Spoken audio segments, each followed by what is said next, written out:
จักสวรรค์ยอมมะกระถิ่น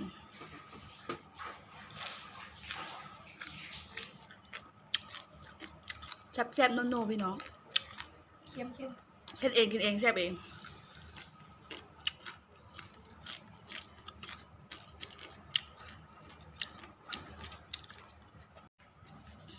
อันนี้คือใ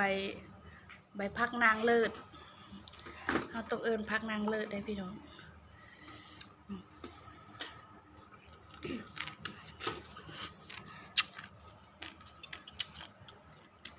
ดูสิน้อย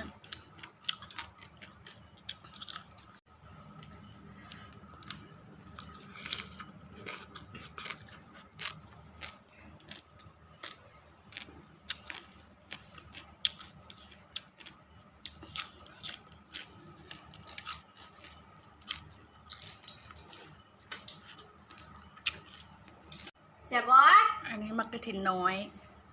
มะกระถินธรรมชาติธรรมดาบ้านเฮานะมีแม่นมะกระถินพันธุ์ด้วย